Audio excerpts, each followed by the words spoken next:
Hello and welcome back to my Hydra base toy box. I've got Iron Fist with me today, and yeah, I know he's not in Age of Ultron, but he's a Marvel character and I don't get to use him very often. Anyway, my goal today is to set up a bunch of zones around the toy box where we can spawn enemies. We can't just drop a bunch of enemies into the toy box because this is a huge toy box and that will use up a lot of memory and cause a lot of lag. So we have to divide this thing up into zones. Most of the zones are going to work the same way, so I'm only going to show you how to do one or two of them, and then I'll leave the rest up to you. And I'll also show you how to set up two special zones that tie into the mission logic. Now to save time, I've already placed a ton of locators and creativitoys around the toy box, and I'll give you a good look at them as we go, but we're going to start with the zone around this guard tower.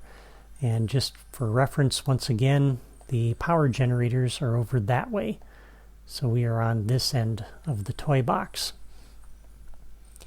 And this guard tower is the simplest out of all the zones, so we're going to do this one first. And this is how I want each zone to work. When you enter the zone, I want the game to spawn the enemies for that zone, but if you leave the zone before the enemies are defeated, I want to take those enemies back out. And this is necessary because when you're driving the motorcycle and you're chasing that patrol vehicle, you're going to pass through these zones really quickly, about as fast as I'm going in Spark mode here. And so you're going to be entering and exiting these zones pretty quick, and you're going to drive through a lot of them. And I can't leave the enemies in the toy box once they've spawned because that's quickly going to cause the game to lag. So we need to take the enemies out of a zone if the players leave that zone. Now, of course, when players later return to the zone, we want those enemies to respawn.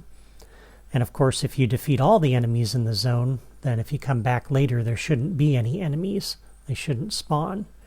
So they're only going to continue to respawn if the player leaves the zone without defeating them all. So this is how the zone is going to work, how I want it to work. So to make this happen, we have a dynamic trigger. We've got our enemy wave generator, a logic gate, a counter, and a time delayer, and some locators. And to save a little time, I've already connected up, as you see, the enemy wave generator to all of these locators, and I'll give you a quick look at where they're at. There's two up on top of that tower, there's two on either side of it, and then one over here by these trees. So they're spread out a little bit, and it doesn't matter if you don't get these exactly where I have mine. You can place them anywhere you want in this area, really. For the wave itself, naturally you want the game to have kind of a difficulty progression. So around the smaller guard towers like this, we have the weaker enemies. At the outposts, like where you have the terminals up there on that tower, we have stronger enemies. And then the most powerful enemies are at the castle, the central castle. So for my wave generator here at this guard tower, if we look at the wave, I've got 5 of the Sakaran gunners. They're one of the weakest enemies in the game.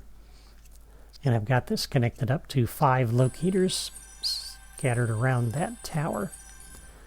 This dynamic trigger, we're going to connect up with a new locator connection to this one here. So this will be the center of our zone.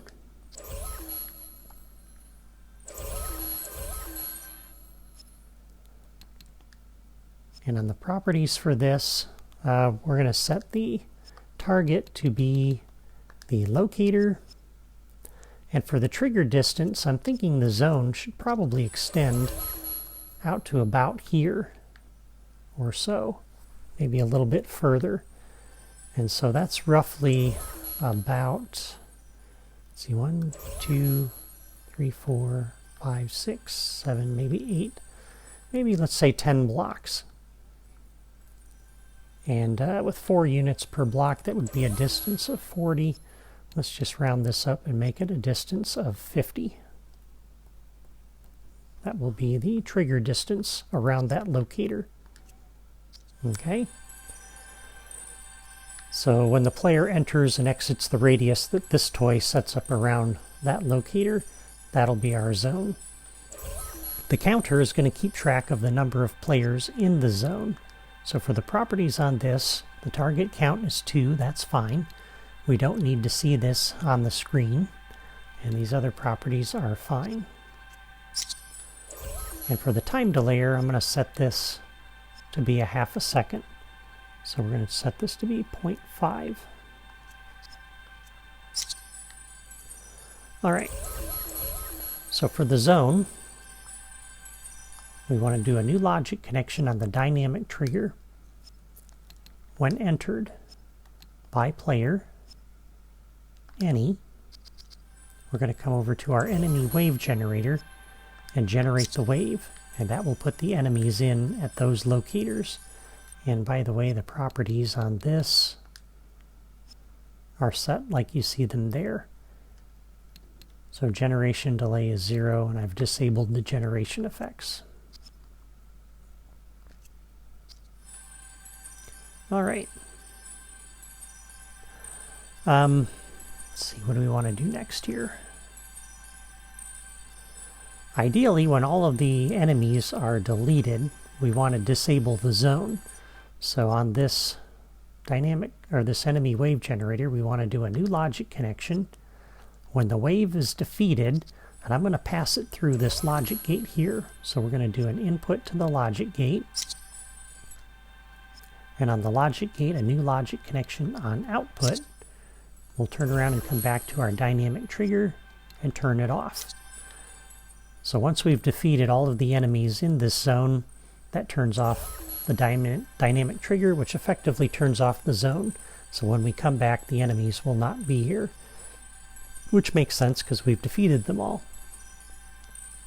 Now, if the players leave the zone, we want to take the enemies out. So on the dynamic trigger, we're going to do a new logic connection.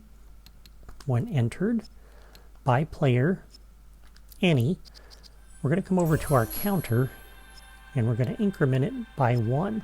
And again, this is keeping track of the number of players in the zone. So if player 1 enters the zone, this goes up to 1 on the count. If a second player enters the zone, the count goes up to 2. And likewise on the dynamic trigger, new logic connection when exited by player, any, we want to make sure we come over here and decrement the count, or decrement, however you want to say it. So the counter will keep track of the players that are in this zone at any time, and the counter will go up or down as players enter and leave the area. Alright, so if all the players exit the area, exit the zone, then the count drops to 0. And ideally what we'd like to do is come over and remove the enemies directly. The problem is when I do that, that is going to cause the enemy wave generator excuse me, to broadcast the wave defeated signal, which will turn off the zone, which isn't what I want. Because then when we come back, the enemies won't come back in because the zone is disabled. So what we're going to do instead is on the counter, a new logic connection when 0 is reached. First thing we're going to do is come over to our logic gate and close the gate. Okay. And then on the counter, a new logic connection when 0 is reached. We're going to come start our time delayer. We'll start the delay, and a half a second later that time delayer goes off.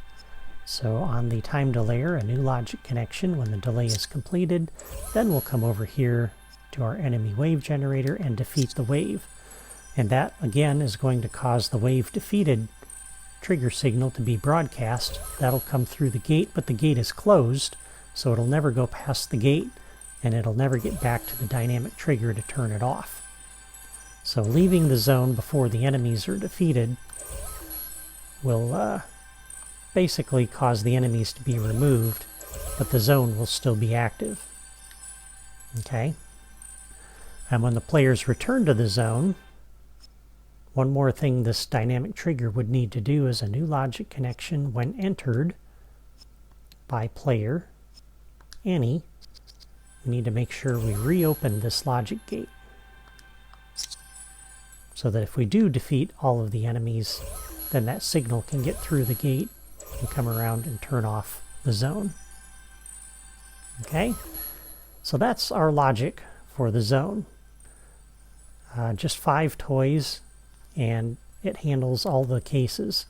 So when the player enters the zone and leaves it without defeating any enemies, if they enter the zone and only defeat a few of them and leave, when they come back, the enemies will respawn and they'll be there. And then if they do defeat all the enemies, then the zone gets turned off. So that is our simple zone. All right. There's one variant on this, and that would be over at a larger guard tower like this one. And in this case, we have more enemies than just 5, because 5 wouldn't be quite enough. And typically on my Wii U, I find that a single enemy wave generator works best with 5 or 6 enemies. If you have it generate more than that, it causes extra lag. I don't know why, it's just what happens. So for a larger zone like this, where you want more enemies, you need 2 enemy wave generators.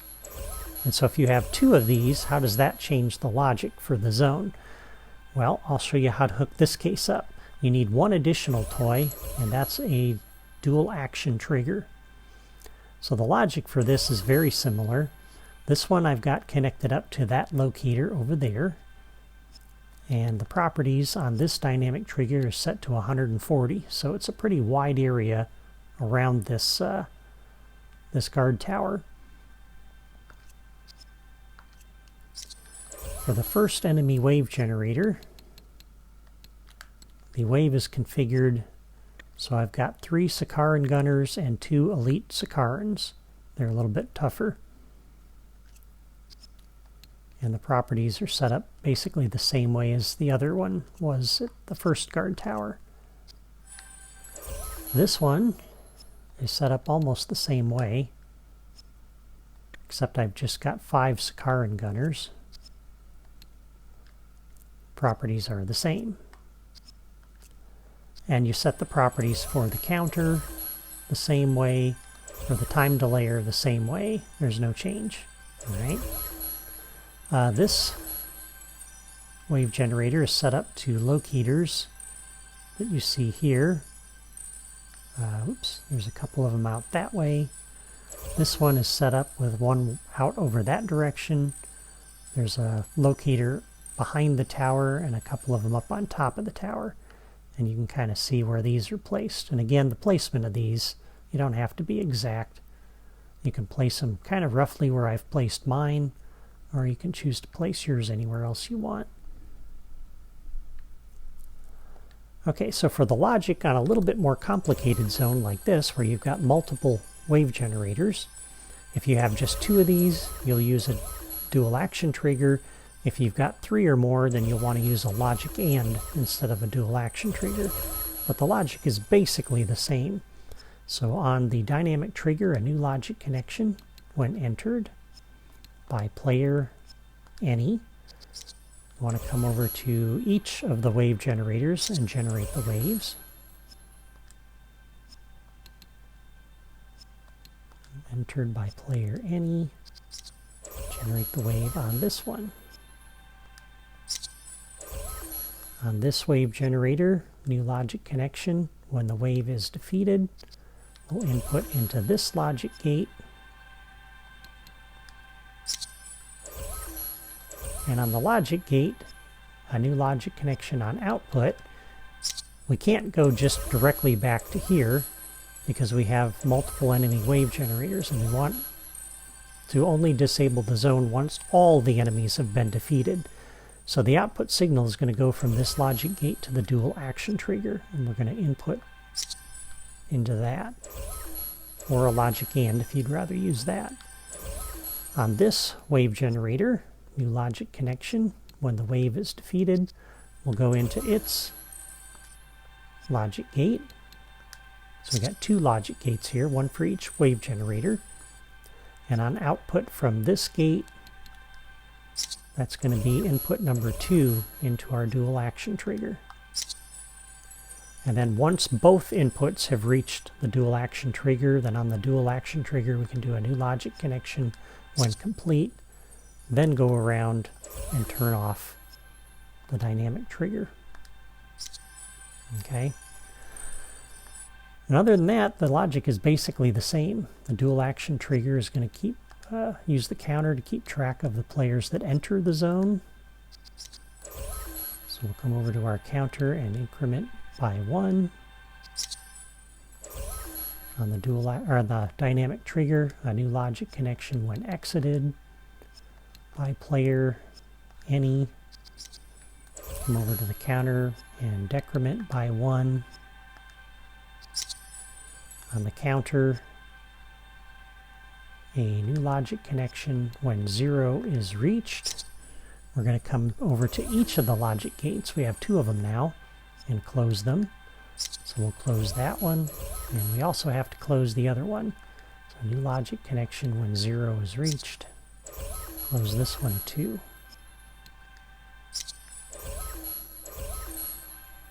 And new logic connection when 0 is reached on the counter.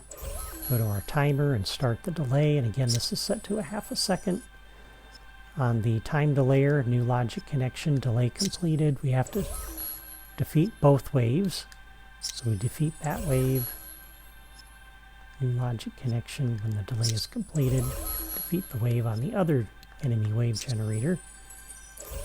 And then when the players return to the zone, new logic connection when entered by player any. We need to reopen both gates. So there's a little bit more work that's involved, but not much. It's basically the exact same logic.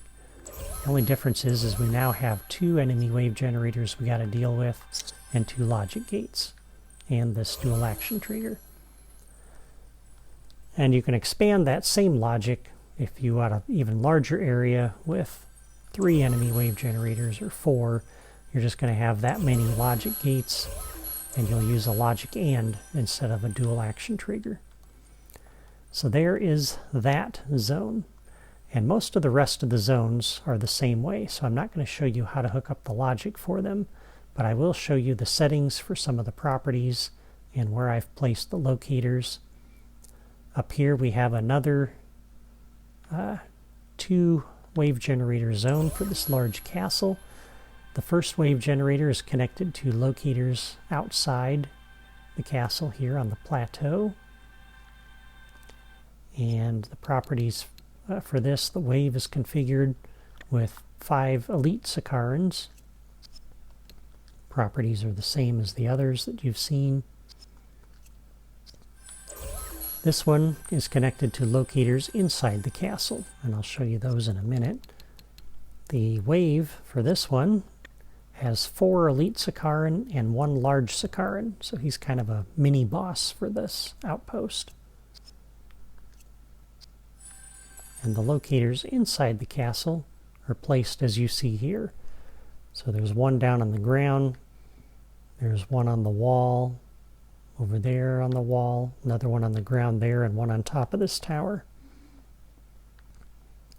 And the dynamic trigger is connected to that locator there. That's the center of our zone. And on the properties for this, the trigger distance is set to 120.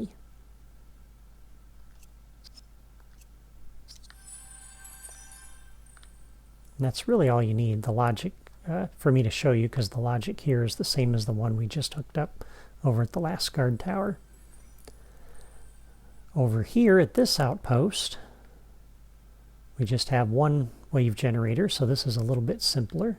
Of course, it's connected to locators on the wall over there,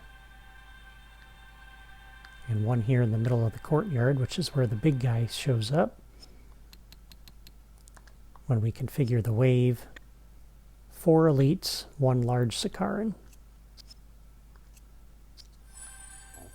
And the dynamic trigger properties is set up with a trigger distance of 100, and it's connected to that locator in the middle of the outpost. And again, there's your locator placements. All right, over at this outpost,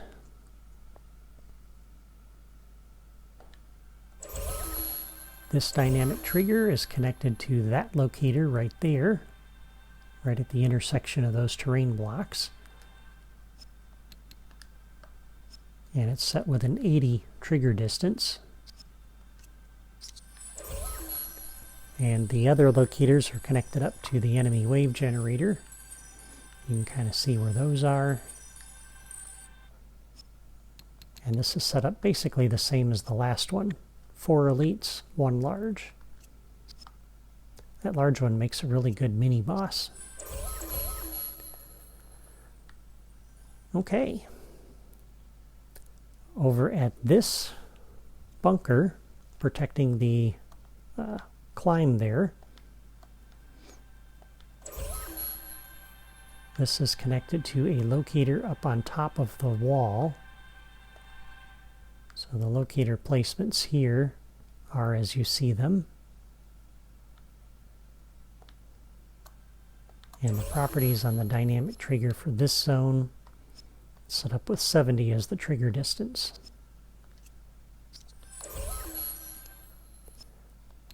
For the enemy wave, we have 2 elites and 2 gunners. So only 4 enemies here.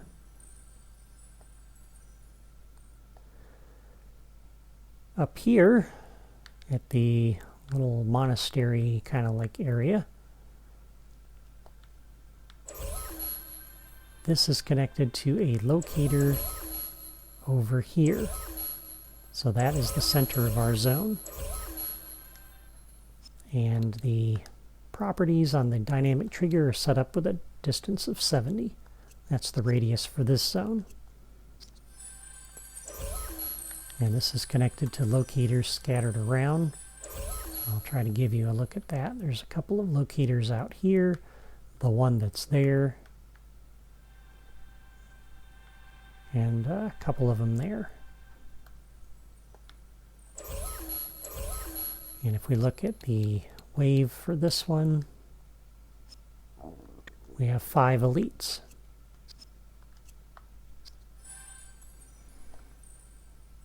Okay.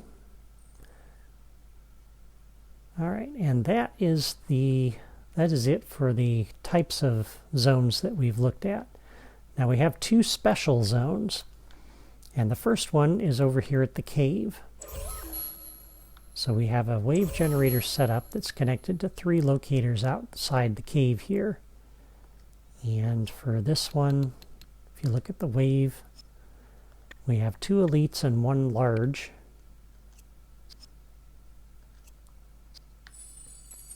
And this one is set up so that when the terminal is hacked, you do a new logic connection on the ability terminal. On the enemy wave generator, when the terminal is hacked, you're going to generate the wave. So there's no dynamic trigger or anything. Hacking the terminal causes them to appear when you exit the cave here. And I did that just because you don't want to be too predictable. I could have set up another zone inside the cave, and yeah, this just kind of shook things up a little bit. So that's a very simple zone. And our last zone is the one up here for the castle. So for this one, this is connected to a locator right here in the middle of the castle that's right in front of the door.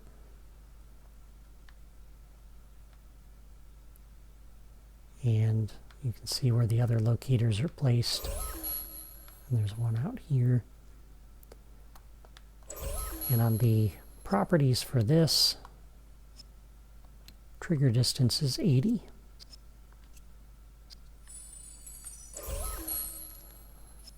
And for the wave generator, for the wave on this guy, we've got 2 elites and 3 large Sakarans. So this is going to be a tough battle to get into the castle. But you kind of expect that. As you go along, kind of expect it to get more intense. And again, properties are the same. So on this one, this zone's a little bit different. We only have 3 controls. We got the dynamic trigger, a logic gate, and the enemy wave generator. And so initially I want this zone to be disabled. So what that means is we got to come out over here to our level starter, and I've already moved all of these toys down beneath the terrain, but I left the level starter up here so we can get to it. But we're going to do a new logic connection on that, on Catalyze. So when we first enter the toy box and the level starts, we want to have the level starter come to this dynamic trigger and turn it off. Because if the player gets up here by the castle and the force field's still up, we don't want anything to happen. And what that means is once the force field is down, we need to turn this back on. And we do that from the logic and over here that we put down last time. So on our logic and, we do a new logic connection. When that's complete, and again that happens when all 4 of those terminals are hacked, then we come over here to our dynamic trigger and turn it on. And on the dynamic trigger, a new logic connection. When entered, you can say by, let me cancel out of that. I meant to do player any. So new logic connection when entered by player, there we go, any. We're going to come and generate the wave. And we only want to do this one time. So on our dynamic trigger, we'll do a new logic connection when entered by player any. And I would love to be able to turn around and reconnect this toy to itself, but I can't. So that's why we have the logic gate. So we'll input into that. And on the logic gate, new logic connection on output. Turn around and turn off this dynamic trigger. So once the player enters this zone, the enemies will spawn into this zone and they'll stay in this zone. They'll never be removed. And the idea is for the player to get up to this point, they're going to have to pretty much defeat all the enemies in the other zones anyway. So I didn't see a need to make this one too complicated. But that's it for the enemies in this toy box. Once you finish setting up all the zones, you should save your toy box and then test out each of the zones. Make sure the enemies spawn when you enter the zone and are removed when you leave the zone, and make sure they don't respawn if you defeat them all and then leave the zone and return. And if any of the zones aren't working that way, then you've probably missed a logic connection somewhere for that zone. Once you've verified that all the zones are working properly, then you should move the Creativitoys below the terrain to get them out of the sight of the players. And you need to do this now, because next time, after we've added the motorcycle chase, the path creator is going to cause a lot of lag in the editor, and you're going to have a very difficult time moving the Creativitoys. But next time, as I said, we'll add the motorcycle chase. That's the last thing we need to do, and then we'll be done with this toy box, and we can move on to the castle interior. Until then, I want to thank you for watching my video today. Please leave a comment before you go, and let me know what you think of my zone design. Also, don't forget to subscribe to my channel if you haven't subscribed yet and you like what I'm doing with Disney Infinity. Take care.